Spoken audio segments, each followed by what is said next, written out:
Hello friends, welcome to Mithuntips. இன்றைக்கி நம்ம ஒரு கத்திரிக்காய் பொரியல் தான் செய்ய போகிறோம். இதில் நம்ம பெருசாக எந்த இன்க்ரீடியண்ட்டும் ஆட் பண்ண போகிறதில்ல. நம்ம வெங்காயம், தேங்காய் இது எல்லாம் கூட ஆட் பண்ண போகிறதில்ல. ஆனால் ரொம்ப சிம்பிளாக ரொம்ப டேஸ்டியான இந்த கத்திரிக்காய் ஃப்ரை பார்த்திங்கன்னா எல்லா விதமான சாதத்துக்கும் சூப்பராக மேட்ச் ஆகும். ஸோ கண்டிப்பாக நீங்களும் இந்த வீடியோ ஃபுல்லாக பார்த்துட்டு செஞ்சு பாருங்கள். வாங்க எப்படி செய்யலான்னு பார்க்கலாம். இன்றைக்கி இந்த கத்திரிக்காய் பொரியலை நம்ம ஒரு இரும்பு கடாயில் தான் செய்ய போகிறோம். இப்போது அதில் கொஞ்சமாக எண்ணெய் விட்டுக்கலாம். நான் எடுத்துருக்க கத்திரிக்காயோட அளவு பார்த்திங்கன்னா ஒரு 300 கிராம் அளவுக்கு இருக்குது. ஸோ அதுக்கு நான் ரொம்ப கொஞ்சமாக ஒரே டேபிள் ஸ்பூன் அளவுக்கு மட்டும்தான் எண்ணெய் விட்டுருக்குறேன். அதுக்கப்புறம் கடுகு 1 டீஸ்பூன் அளவுக்கு சேர்த்திக்கோங்க. 1/4 டீஸ்பூன் அளவுக்கு சீரகம் சேர்த்திக்கலாம்.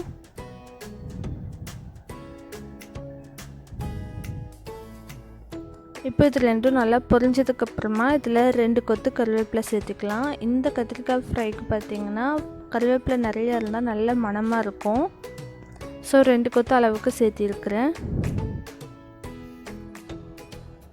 இப்போ இதெல்லாம் நல்லா பொரிஞ்சதுக்கப்புறமா நம்ம நல்லா தின்னாக ஸ்லைஸ் பண்ணி வச்சுருக்கிற கத்திரிக்காயை இதில் சேர்த்திடலாம். முடிஞ்ச அளவுக்கு நல்லா தின்னாக ஸ்லைஸ் பண்ணிக்கோங்க. அப்போ தான் உங்களுக்கு சீக்கிரமாக வேகும். நம்ம இது தண்ணி எதுவும் ஊற்றி வேக வைக்க போகிறது கிடையாது. நல்லா மூடி வச்சு ஆவிலேயே தான் குக் பண்ண போகிறோம்.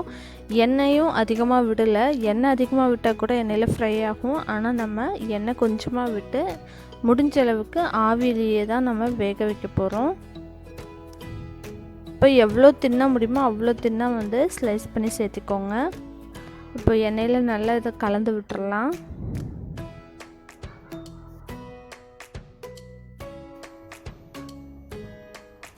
நம்ம இதில் வெங்காயம், தேங்காய் எதுவுமே ஆட் பண்ண போகிறது கிடையாது.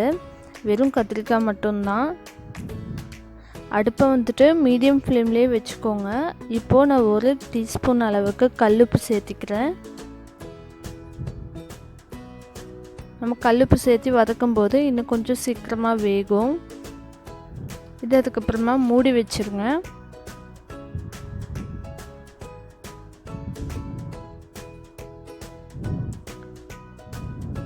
ஸோ இப்போ பார்த்திங்கன்னா மூடி வச்சு நம்ம இந்த பொரியல் செய்ய போகிறோம்.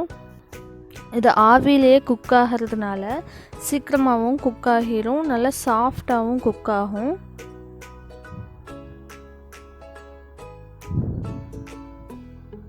இப்போ பாதி அளவுக்கு நல்லா வெந்திருக்கு.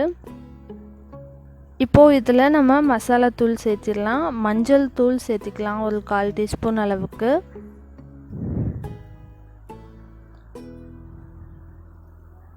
அதுக்கப்புறம் 1 டீஸ்பூன் அளவுக்கு நம்ம வீட்டில் அரைக்கிற குழம்பு மிளகாய் தூள் அதுதான் நான் சேர்த்திருக்கிறேன். ஒருவேளை உங்ககிட்ட இது இல்லை அப்படின்னா தனி மிளகாய் தூள் 1 டீஸ்பூன் சேர்த்திக்கோங்க. அதுக்கப்புறம் 1/2 டீஸ்பூன் அளவுக்கு மல்லித்தூள் சேர்த்திக்கோங்க. இந்த மசாலா எல்லாமே நல்லா மிக்ஸ் பண்ணி விட்டுட்டு இதை மூடி வச்சு 1 நிமிஷத்துக்கு ஒரு தடவை எடுத்து பார்த்து நல்லா கிளறி விட்டுக்கோங்க.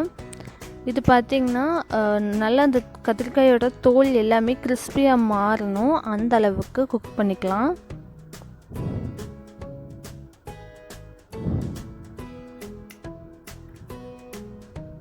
ஸோ இப்போ பார்த்திங்கன்னா ஆல்மோஸ்ட் குக் ஆயிடுச்சு. இதோட கலரும் பார்த்திங்கன்னா நல்லா சேஞ்ச் ஆயிடுச்சு. நம்ம சேர்த்துக்கிட்ட மசாலா தூள் எல்லாமே இதில் பிடிச்சிருக்கு. அந்த தோலும் பார்த்திங்கன்னா நல்லா கிறிஸ்பியாகவும் மாறிடுச்சு. ஸோ இந்த ஸ்டேஜ் வர வரைக்கும் நல்லா குக் பண்ணிக்கோங்க. இது நம்ம லஞ்ச் பாக்ஸ்க்கெல்லாம் வச்சு அனுப்பும்போது நல்லா குழந்தைகளும் சரி பெரியவங்களும் சரி கண்டிப்பாக விரும்பி சாப்பிடுவாங்க. எல்லா விதமான வெரைட்டி ரைஸ்க்கும் பார்த்திங்கன்னா இது ஒரு நல்ல காம்பினேஷனாக இருக்கும். முக்கியமாக நம்ம அடுப்பை ஹை ஃப்ளேமில் வச்சோம்னா இந்த மசாலா தூள் சேர்த்துனதுக்கப்புறம் இது அடி பிடிச்சிரும். அதனால் அடுப்பை லோ டு மீடியமில் வச்சு குக் பண்ணுங்கள். இந்த கத்திரிக்காய் பொரியலுக்கு பார்த்திங்கன்னா நல்லெண்ணெய் இருந்து சேர்த்து சமையல் செஞ்சிங்கன்னா ரொம்பவே நல்லாயிருக்கும். ஸோ கண்டிப்பாக இந்த ரெசிபி உங்களுக்கு யூஸ்ஃபுல்லாக இருந்திருக்கும்னு நினைக்கிறேன். உங்களுக்கு இந்த ரெசிபி பிடிச்சிருந்துச்சின்னா நீங்களும் ட்ரை பண்ணி பார்த்துட்டு எப்படி வந்துச்சுன்னு சொல்லி கீழே கமெண்ட் பண்ணுங்கள். தேங்க்ஸ் ஃபார் வாட்சிங்.